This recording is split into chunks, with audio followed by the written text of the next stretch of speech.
Hello, my name is Shakila, and I will be giving my argumentative speech on transgender restrooms. As you know, lately in the news and in politics, there has been a lot of controversy on this topic. This is a very delicate topic due to the fact that we are just getting used to the LGBT community. Recently, there was a bill passed in North Carolina. It was a anti-LGBT law that basically required people to use the same restroom as their matching gender designated at birth. So therefore, it's not your preference you prefer, but it's the one that you're born with.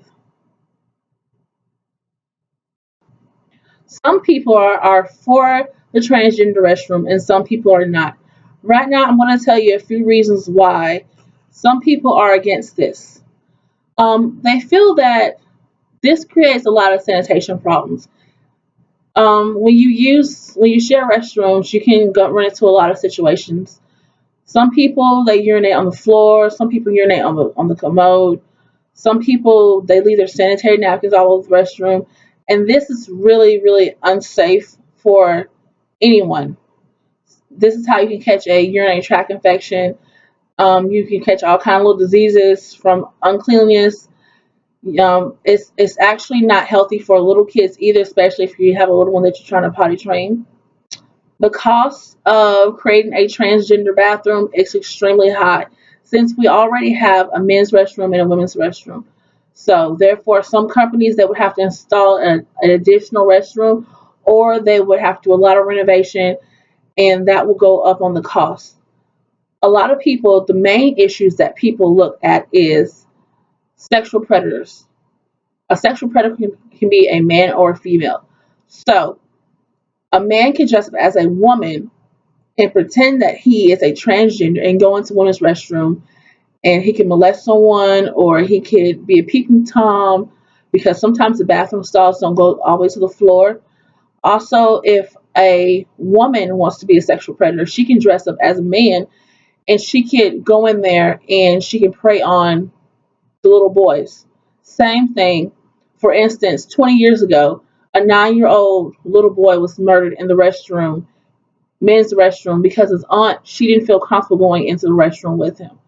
And this is a situation. This is things that we're talking about. We're going to deal with.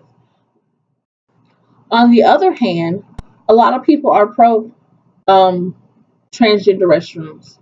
According to the Huffington Post, in 17 states and 200 cities, the transgender restrooms are already permitted. They also have noticed that with the transgender restrooms in these areas, there is no increase in sexual assaults or crimes. This is also beneficial to single parents. For instance, if a dad has a daughter, he will be able to go in the restroom and help her, opposed to having to send her in there all alone, and he has to stand on the outside. Also, same thing for a single mom that has a son. She'll be able to go in there and help her son, opposed to just sending him in there and she having to wait on the outside. Several places already have these restrooms in place. Like I said, colleges, universities, the White House even has one. Once again, transgender restrooms is a very delicate topic to talk about. Me personally, my personal opinion is I feel that we do not need transgender restrooms because simple fact is the men's restroom, it already has a stall in it. So I feel like if someone does not feel comfortable urinating or using the restroom in front of other people, they have the option of going into that stall and using it. Also, you can't really tell who's a transgender or not. So I kind of feel like you will be offending them if you ask them, hey, listen, can I pat you down to see if you're a man, if you're a female? So we've been having separate restrooms for years, and me being a lady and a mother of a 5-year-old, I feel really comfortable having these restrooms. Certain places like Walmart, they offer the family restroom, which I think is great if you have a dad that needs to take his daughter in the restroom or a mom that needs to take their son in the restroom. Those stalls work great for you. But once again, I personally feel like we don't need transgender restrooms because they're unnecessary. That's just my personal opinion. Well, thank you for your time, and I hope my presentation was beneficial. Thank you. You have a good afternoon.